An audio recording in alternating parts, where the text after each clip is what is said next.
2023, there were only 3 sales. The prices of houses are astronomical. 24 with 62. Our consumers are saying, oh, we're waiting for prices to go down. We're going to wait for the crash. The Canadian economy is facing turbulence at the moment. But what's interesting is our prices have never outpaced inflation historically on PEI. So all of a sudden we have that big jump. That was the first time that our prices outpaced inflation.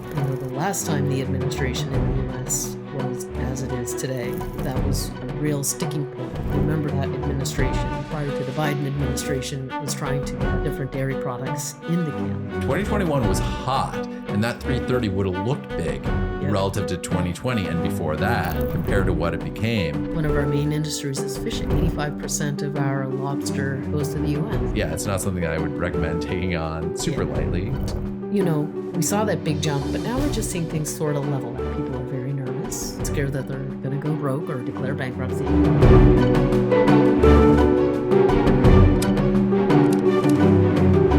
The Canadian economy is facing turbulence at the moment.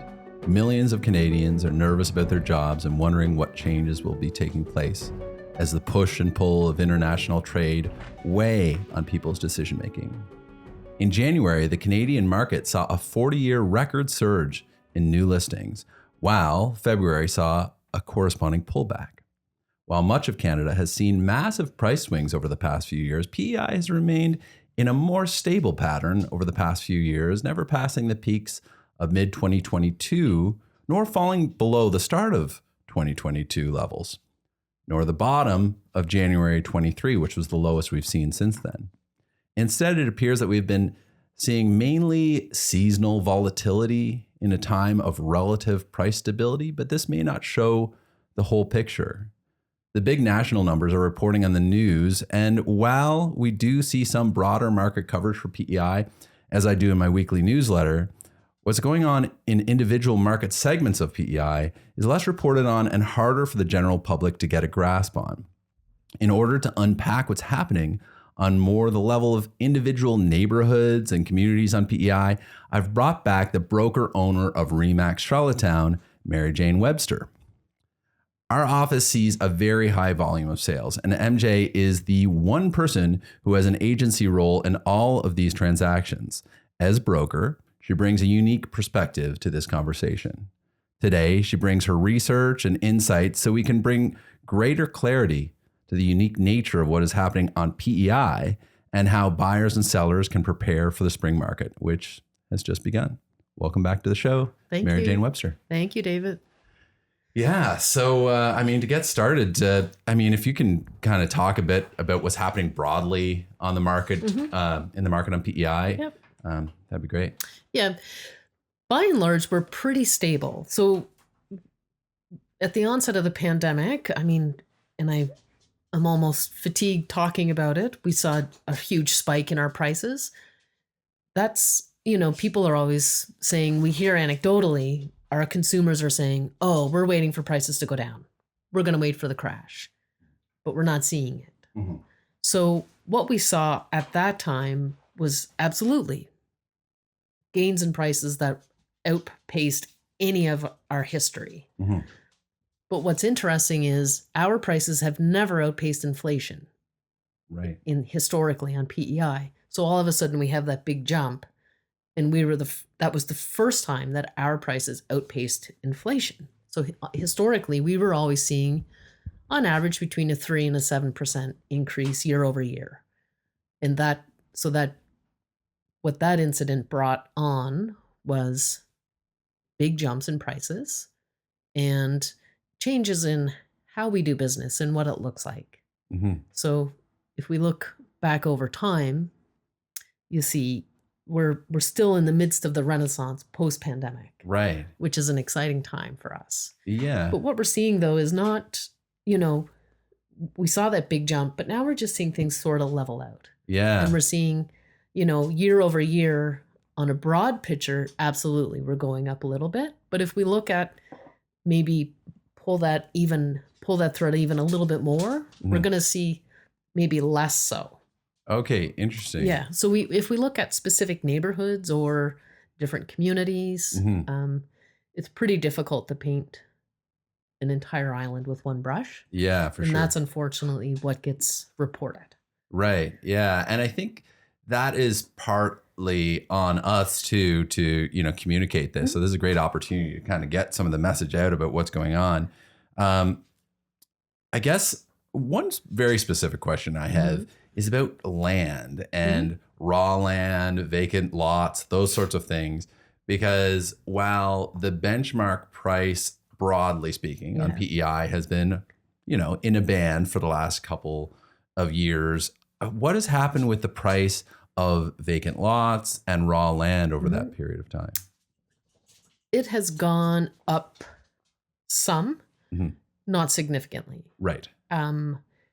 We have been in an interesting position with, as our interest rates, or the Bank of Canada imposed the increasing interest rates, while on a national scale, we saw that correction in sort of the bigger centers, Toronto and Vancouver specifically, which was the point. The point of that whole thing was to calm those markets down.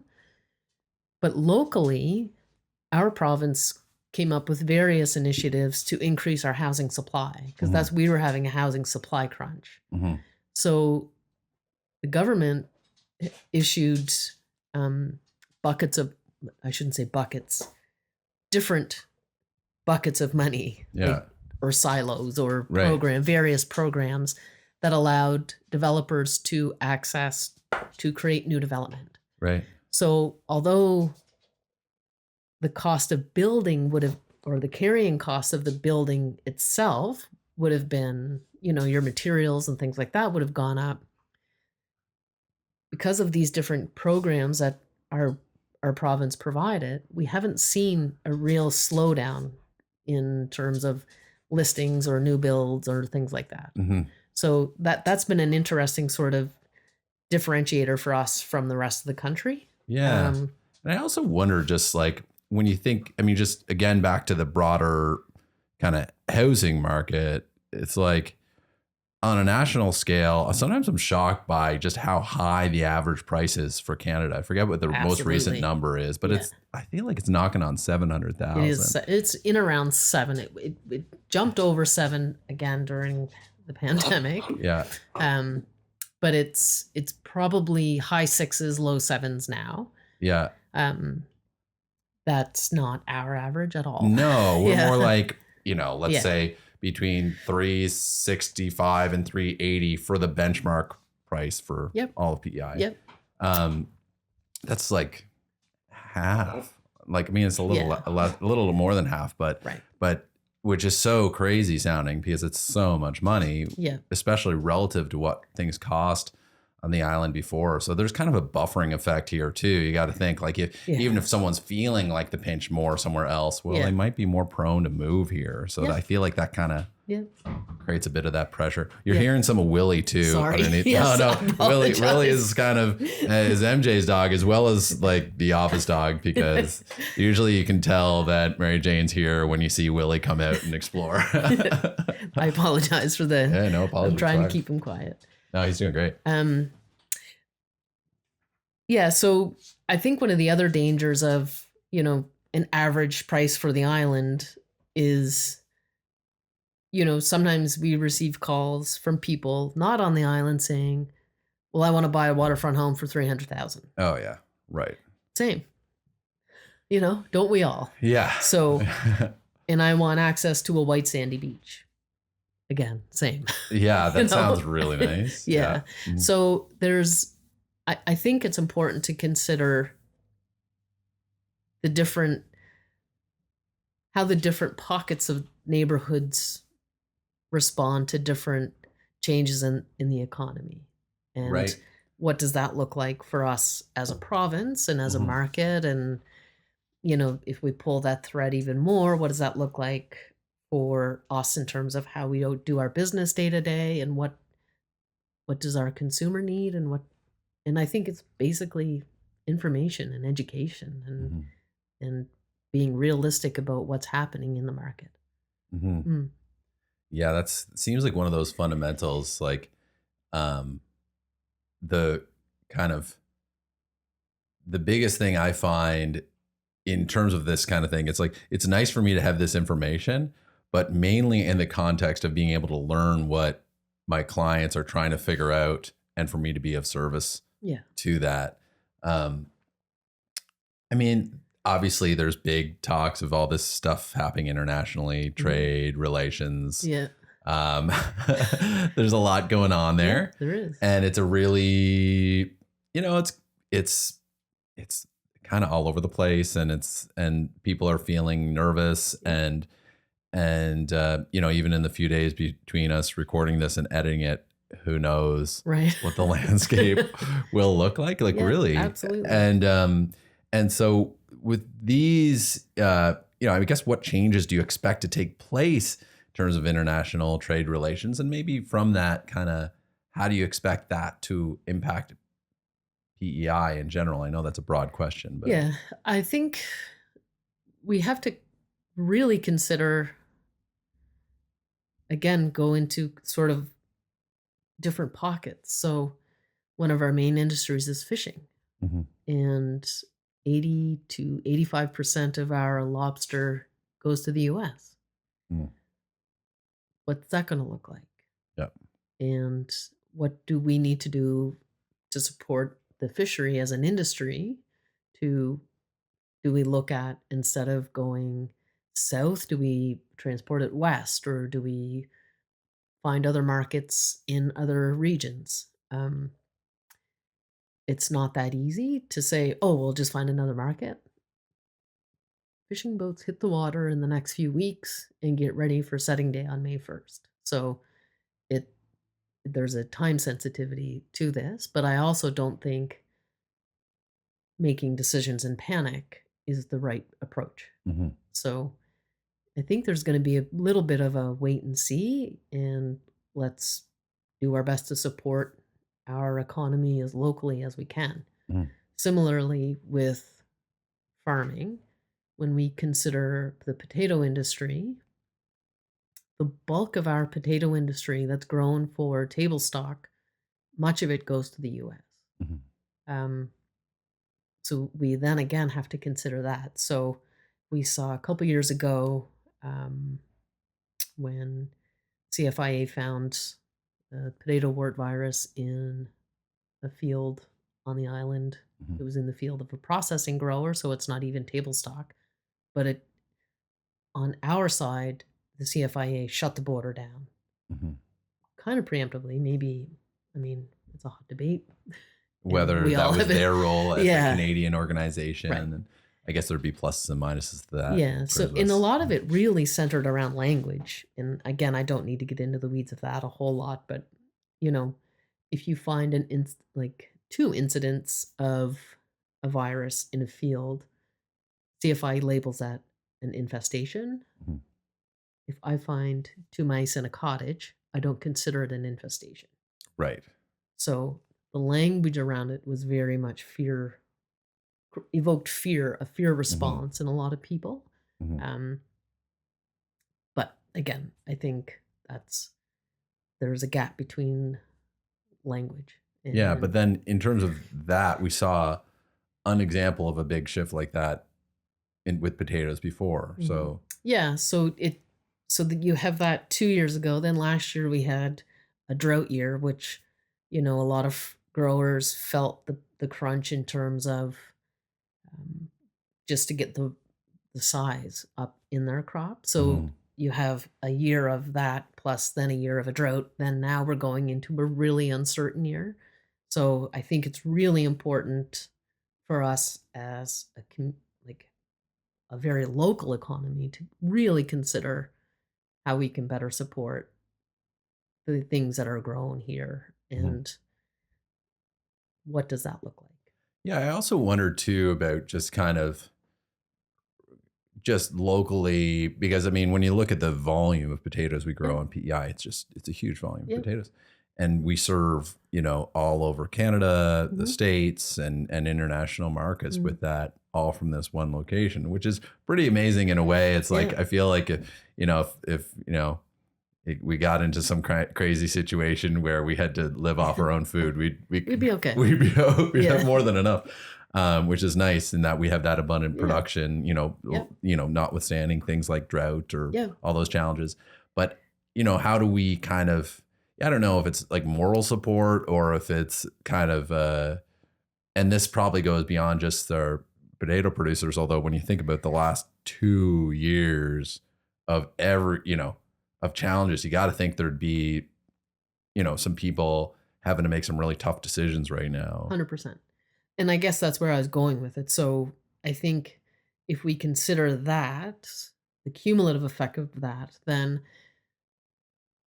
yeah, there's going to be a lot of people that have to make some pretty hard decisions. And Mhm. what does that look like? Mhm. And then we have to consider, um, if we look at the dairy industry, the dairy industry works on a supply management system. So it's all based on quota, and you can't just, in order to get into the industry, you have to buy quota, Mhm. and it's so that fixed supply across the country.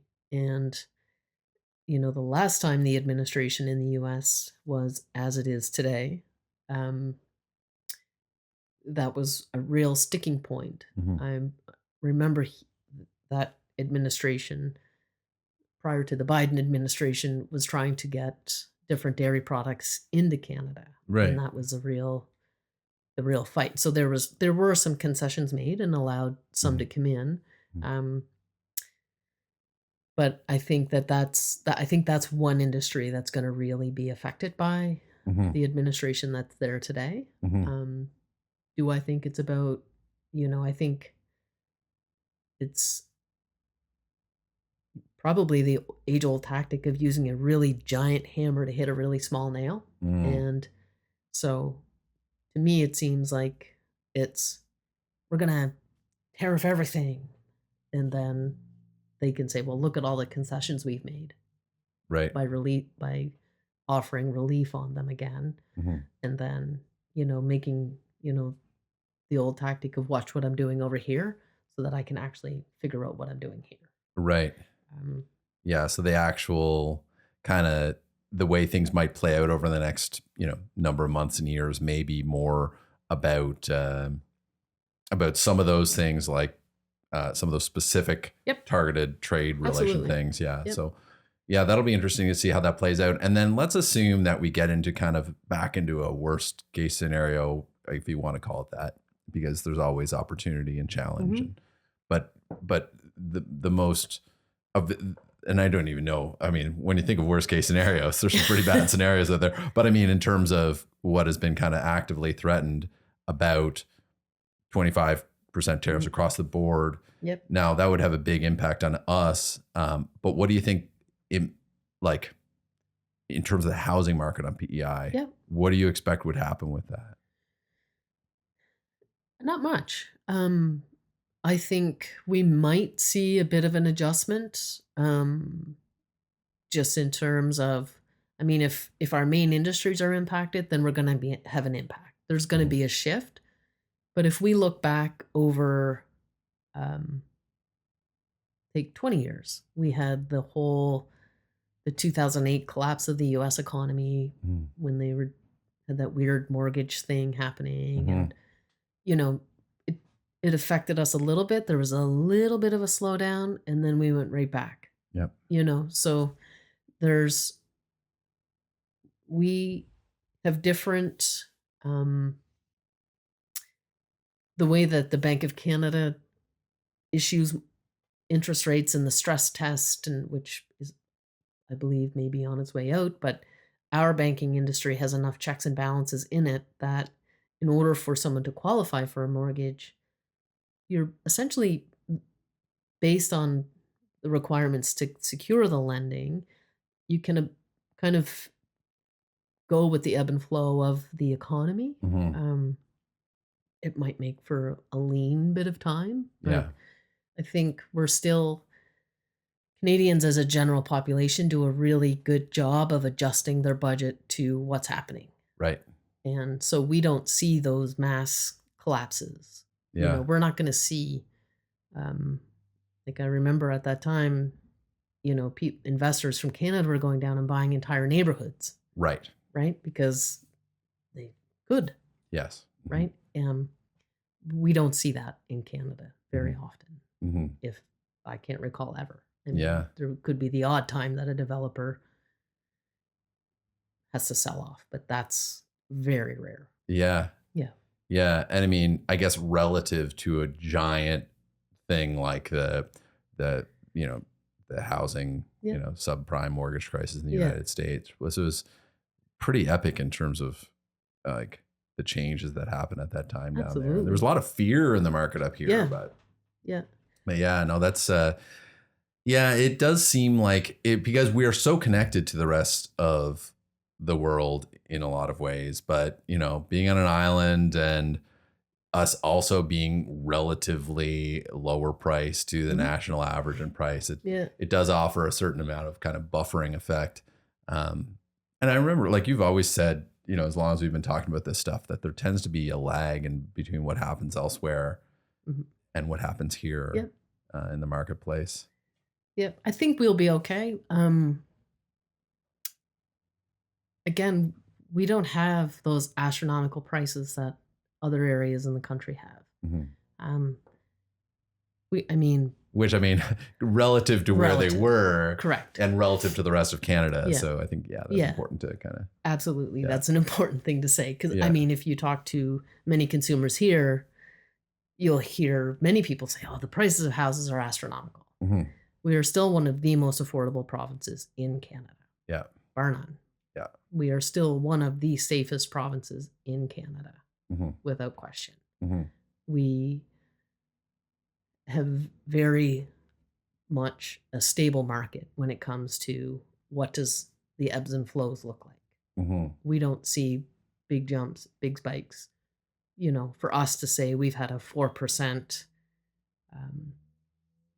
decrease in houses listed from January to February, that could be 4. Yeah, right. Yeah, right. Exactly. We have to talk about things that are relative, and you know, so like it just you have to consider what it is for actually what it is. We're not dealing with huge numbers. So, and that could just be simply a timing thing, right? So if you're looking at sales from January to February, maybe it was just the timing of instead of a Thursday, it closed on a Monday. Yeah, we had a big storm one weekend, or there's a delay for whatever reason. Yeah.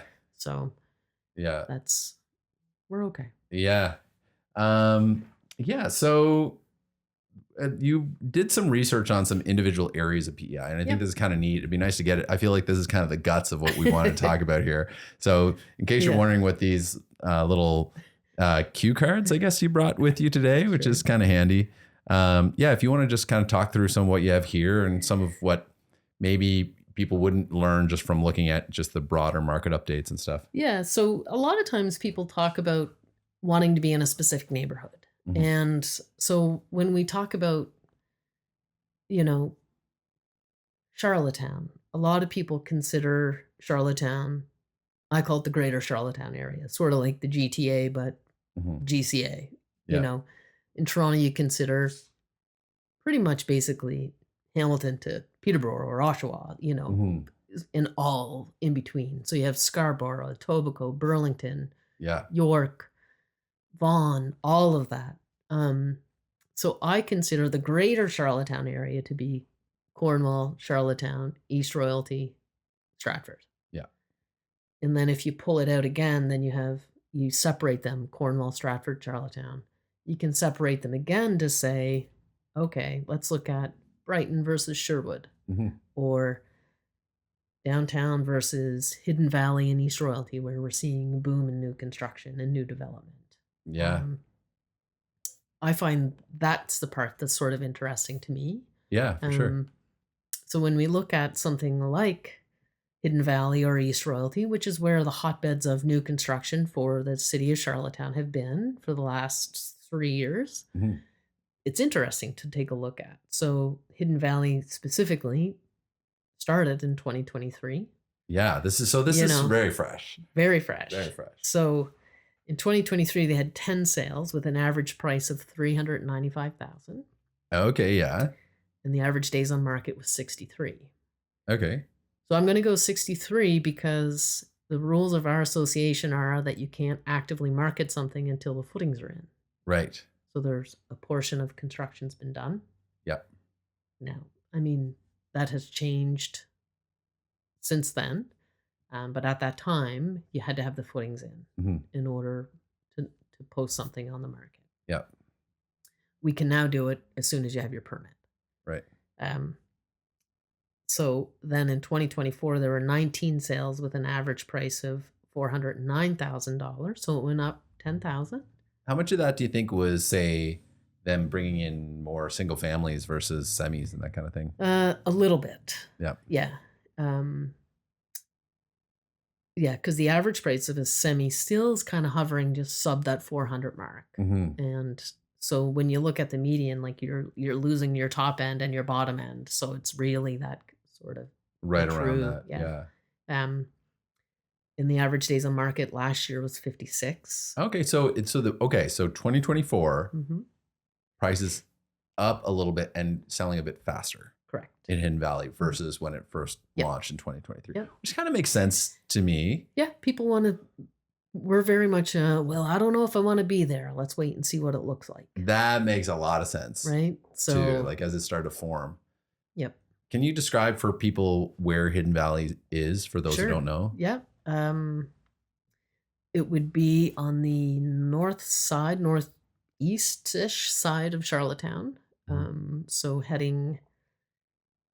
Like the Malpic Road, right? Town, towards Hunter River kind of thing? Yeah, out towards... Yeah, if you left downtown Charlottetown on University Avenue, you'd go right past it. Yeah. You go past the Now K's Wholesale, and then a bit further down. Yep. And then on your left. Yep. On your way through to Winslow, kind of north Winslow. Yeah. So it used to be a big farming operation with the Mall family, and they've, just looking at succession and changes and that. So it was prime land to develop. And yeah, I remember when that was on the market and looking at it and being like, that seems like so much money for a field. And now that I see what they've done with it, I'm like, oh, wow. Yeah. Okay. Yeah. This is major. Yeah. It's huge. Yeah. Yeah. So when we look then, in that same subdivision, year to date, there's only been 3 sales. Again, we're just on the heels of the winter, but the average price was $377. So gone back down. Okay. Yeah. And even if that was all semis, that's still like less than, because some of those semis, I find like in general with the semi-detached, so that's like a half duplex for the for people who don't talk like realtors. Say the kind of 1,100 square feet smaller ones that maybe don't have as fancy a face to them, versus the, say, 1,300 square feet ones with a little bit nicer. The range kind of can go in that 375 to 410, 425. It's anywhere in there. So that's actually right on the lower side of that. Yeah. So that's what the market's telling us. Yes. Now then, if we shift over to East Royalty, which again has seen record growth in the last number of years, it started in 2021, 2022. So that's with like Montgomery Heights kind of thing. Yeah. Yep. And then kind of even over as far as like kind of backs onto the airport property. And so again, the huge properties that were agricultural 10 years ago are being converted. So that boom was in 2023 when they saw 66 sales. So 2022 was 49, 23 was 66, 24 was 62, and year to date has been 10.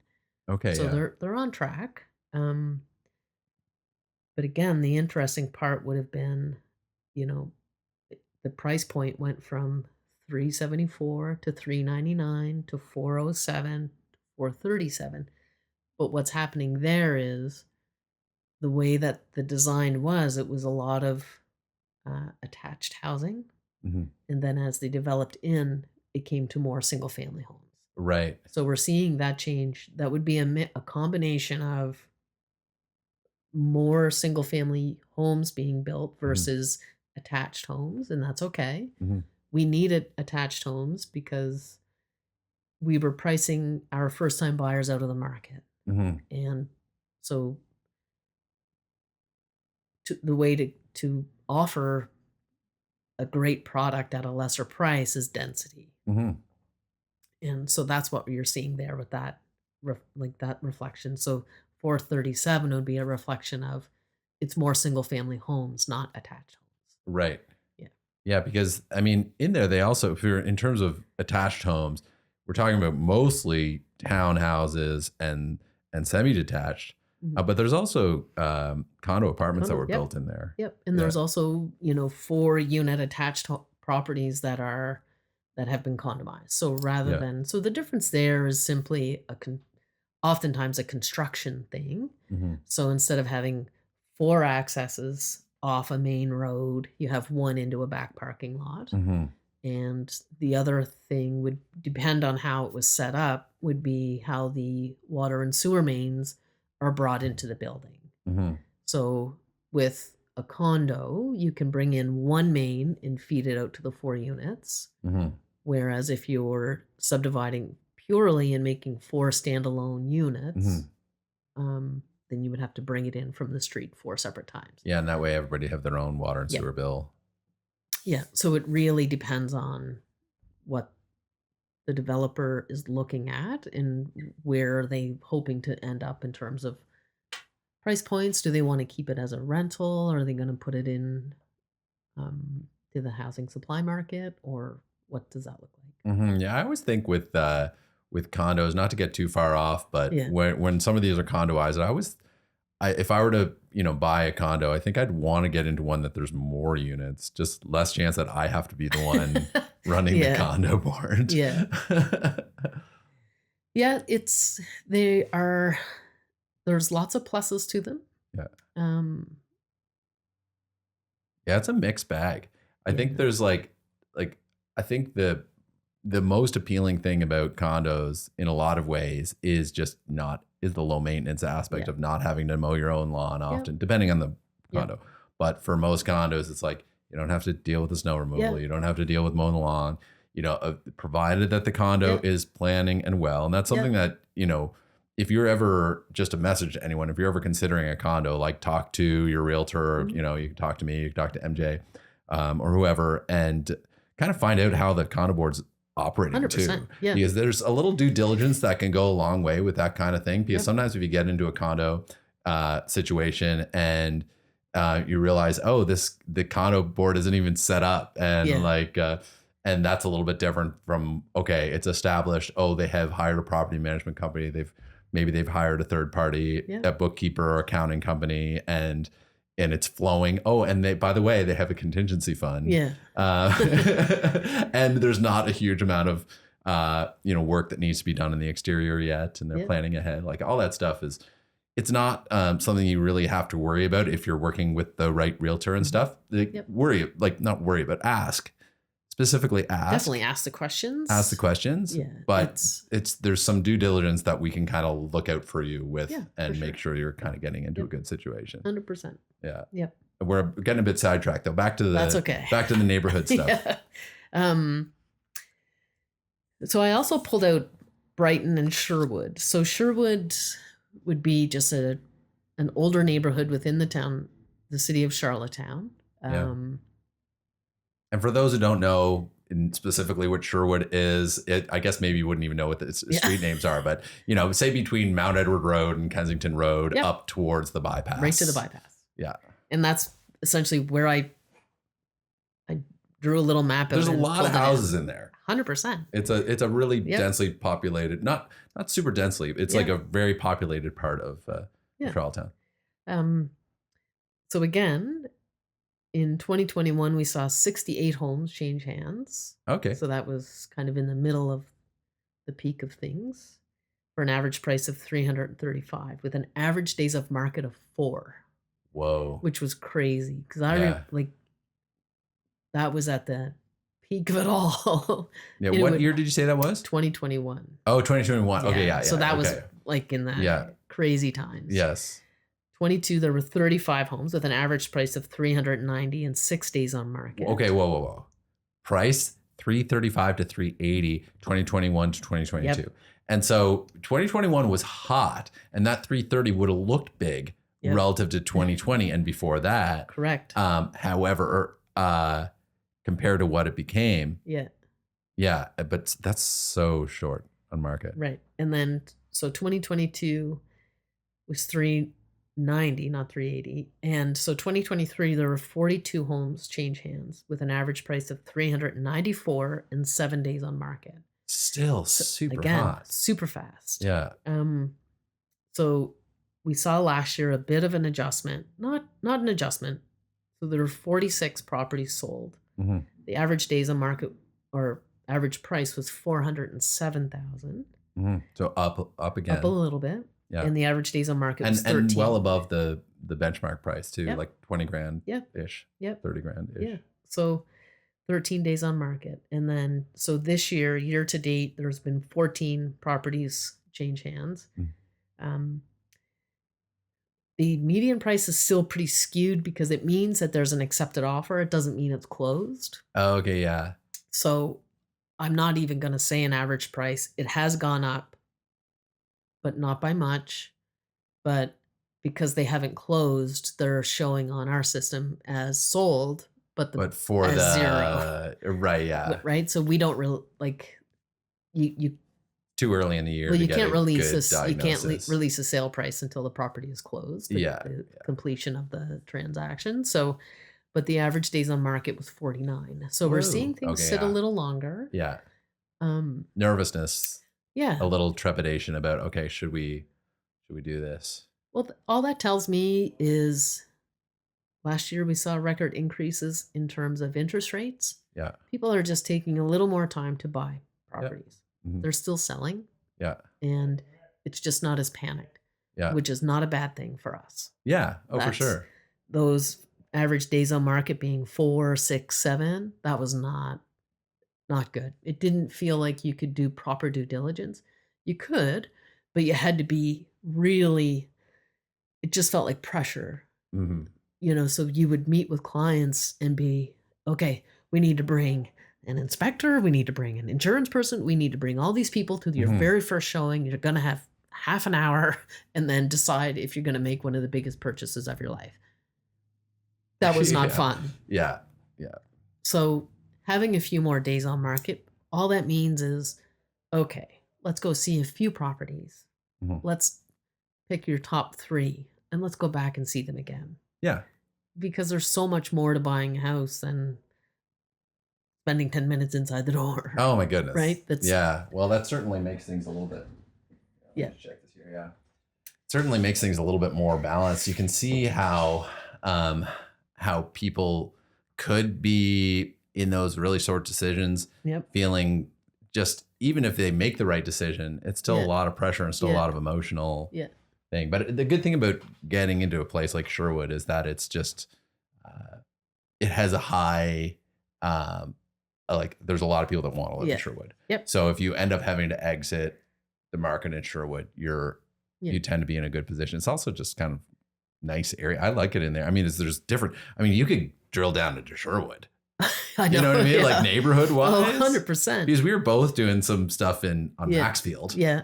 And I hadn't even been on Maxfield before. I've been on Cedar. Yeah. But then there's like this lovely little street behind Cedar. And on Maxfield, I was like, wow, I love it here. Yeah. It's so nice. It's a lovely little street. There's so many little hidden gems throughout Sherwood that are, it's just a quieter neighborhood, but you still are minutes to anything. Yeah.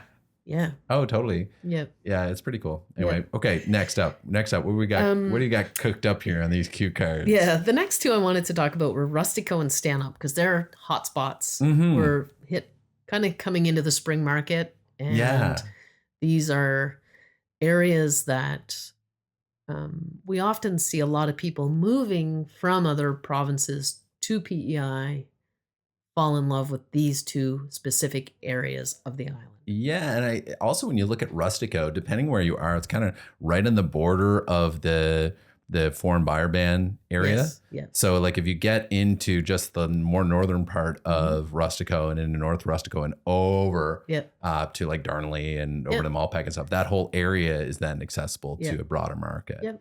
And so interesting. Yeah. So I picked, when I drew the map, I took Rustico proper. So I took Cimbria, Anglo Rustico, and Rustico. Oh, okay, right? cool. So I had to broaden it out because there weren't a whole lot of things happening. Yeah, there's some really nice houses up there. Absolutely. Yeah. It's beautiful up there. Oh I love Rustico. Rustico's got a vibe. It's got a lot of vibe. Yeah. And then so much Acadian background especially in the village. Yeah. Yeah. So in 2023 was sort of the hot market. There were 20 transactions. Mm-hmm. And the range was 1.2 million down to 275. Yeah. So that's quite a span. Yes. Right. And it's all relatively. And within that number of, like that 1.2 million could affect all the others. Correct. In terms of average. So when you do the median price, then you're taking out the low and the high. Mm-hmm. For 359, and the average days on market was 26. So that was still pretty quick. Mm-hmm. 2024, in that whole area, there were only 8 transactions. Wow. Which is interesting. Again, that's a really special area, and that's some things happen out there off market. Just you have people that want to buy, and somebody calls you and they know they want to sell, and can we do it quietly? Sure. Yeah, and some people aren't ready to go through the whole thing of putting it up, and I think it's preferable to get it on the MLS if you 100%. Can. But I mean, speaking personally, I have some stuff up there right now that's not on the market. But that's really about the people involved, and what are they going through in life that there could be very personal reasons why they don't feel like they're ready to have people coming through their home, and that's okay. Yep. And then year to date, we've already had 7 transactions in Rustico, whereas last year the whole year was 8. And then in the first quarter, we've had 7. So the average price is now 400. So it's gone up quite a bit, and the days on market is 18. So again, we're seeing that's a really attractive area. Yeah. People want to be out there, and they're willing to jump on things relatively quickly if it's priced properly. Right. Yeah. The other one I looked at was Stanhope, because I really love Stanhope's its own special little space. It borders on the national park. A lot of people in the community have golf carts, and they drive the golf carts to the beach, and it's just really. Everybody knows one another. It's sort of that, it's just got a really special feeling to it. And again, people want to be out there. So if we look at what the market's done over the last number of years, so far year to date, there's been 0. Really? Yep. Which is interesting. I haven't really looked at the inventory too much in Stanhope lately. Not much. Not much. No. Yeah. So that's always a part of it too. Like people just might not be willing to sell. And so last year in 2024, there were 12 transactions in a range between 1.05 million and 206,000 for a median price of 433. The average days on market was 32. Oh, interesting. Yeah. So the days on market, Stanhope took a real beating during the hurricane. Oh, yeah. So the ones that take a little longer to sell are often traditional cottages on posts or blocks, or, that have been in a family for a number of years, and they're just taking some time to, and they're on little postage stamp lots, and, so it's those will always take a little bit longer to sell than a year-round single family home. Yeah. People want to live there, and you can live there year round. You're still 20 minutes to Charlottetown, so it's very easy to commute. And then in 2023, there were only 3 sales between 450,000 and 720, with an average price of 457 and days on market of 44. Okay. So again, that would be, kind of the mid-level homes, year-round homes that, maybe on a slab or a small, like a frost wall. But again, there's a lot that happens off market out there. Yeah. Yeah. And it's about kind of getting in the know. Yeah. And there are like, not that you want to, I mean, in our industry, we generally like to try to give things the biggest marketing bang possible. Yep. But if you ask your realtor or whatever, they often know of things that are off market and are available. Yeah. One more? Yeah, sure. I mean, Okay. I love this. Like, Yeah. is there any like other, like totally other areas of the island that you covered in these? I did Oyster Bed, Brackley, and West Cove Head. I kind of grouped them into one because they're very similar. They're all on a bay. None are on the ocean. Yeah. So you have West Cove Head is on the Cove Head Bay. Brackley's on the Brackley Bay. And Oyster Bed is on the Brackley Bay. It's just an inlet. Right. Yeah. So they're also a real mix of cottages and slowly being converted into year-round homes. Right. Yeah. Right. So again, a lot of these little developments started as cottage developments and as, urban sprawl or lifestyle choices and people just wanting a little more space. Then people are moving into these areas because you can have a little bit more space. You can have a garden. You can have, it's about lifestyle at that point and still be able to work in town. I do find, like, just talking about cottages in general, I had, I've been marketing one cottage lately, and then I've also been, interacting with a lot of my clients will ask to see a cottage. Yeah. So much of the time they're saying, can it be winterized? Yep. So much of the time. And so I do wonder about people's ability and means to also maintain their primary residence and a cottage. I feel like that is also must be a big factor in this. I think so. And I think people see cottages that are not winterized are usually at a lower price point than a year-round home in the same neighborhood. So then they're thinking, okay, if I can get it for this, what would it take? Oh, yeah. Is it just spray foam or what do you do? But a little more than that. You would have to really seek professional help. Yeah. It's outside of my scope, but I do know you would need to definitely winterize underneath. You also got to look at the access. Yep. That's critical. And is the line from the well to the structure buried deep enough? Is it well below the frost line? Because sometimes in cottages, they just go down a couple feet and, you're never going to be here in the winter anyway. So yeah, exactly. And they're going to have it all shut down. Yep. So, yeah. And so there's other parts to it than insulation, other than just, heating system. Yep. And then you're also changing something from its intended design too, which Correct. I think that must be a factor. And I'm not advanced enough in my construction knowledge to really know how all that plays out. But, when they're dealing with vapor barrier and all this, these layers of things, and then you're kind of, maybe someone's hastily throwing insulation in versus like if it's a well thought out plan. And I think that's something where there are people you can call on to help with this. Absolutely. And so I did have, some clients who went through that whole process and in the end, they ended up with something really cool. Yeah. But it's not something I would recommend taking on super lightly. I have another one that's under contract right now that the buyers are working on doing that same thing. Yeah. I'm not working with the buyers myself, but it's definitely interesting. But there's a lot, you just got to evaluate your different things. Also just kind of what you're allowed to do with it too.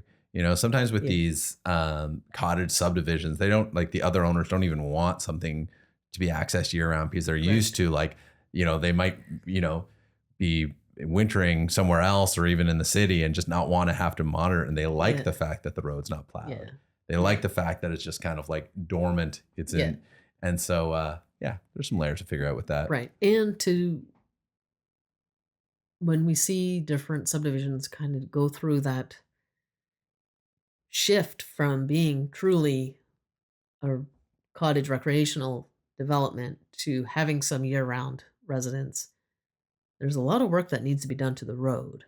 And road work is pricey. People don't get, like, it's they're like, so expensive. Well, we'll just throw down some, gravel, but it's not that easy. So, because when the frost comes out, it gets really mucky, and that's when you get stock, and anyway. So there's a little more to consider than just that. And I would encourage anyone going through that process to really do your due diligence and get some help from someone that's not just your dad. Yeah. Yeah. Yeah. Cool. Awesome. Yeah. Anything else you want to cover today? I don't think we kind of covered some ground here. I think when we look at, the political climate, and I guess we'll go back kind of to where we started. I think that when we consider what's happening in the broader world, I think it's really important to remember that as a province,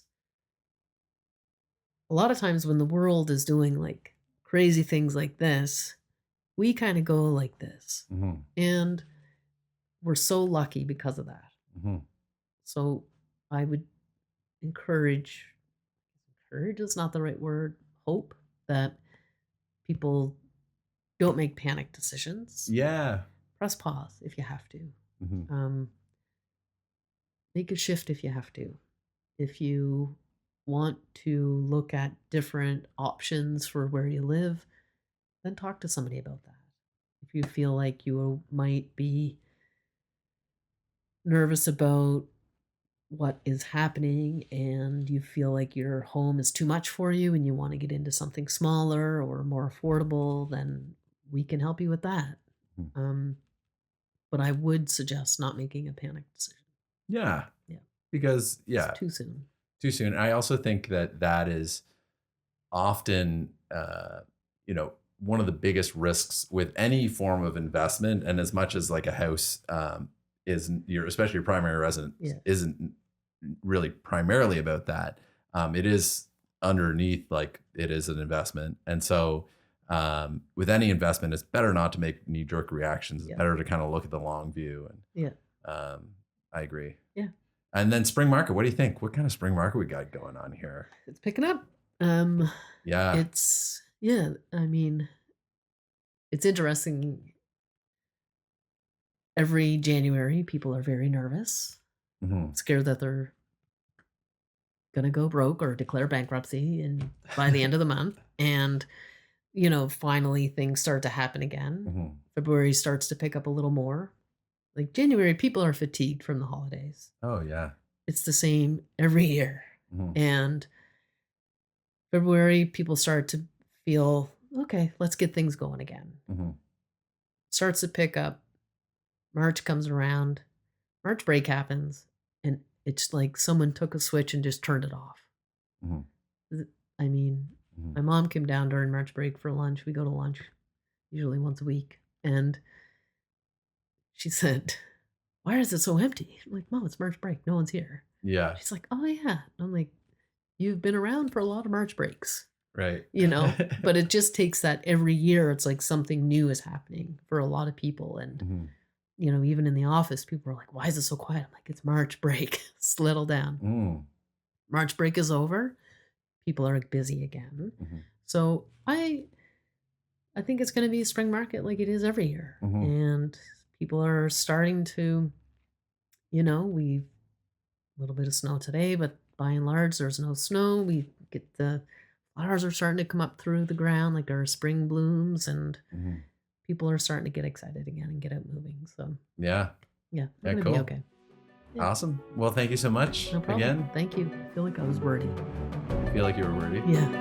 Okay. Thank you. All right. Thank you. Thank you. Okay.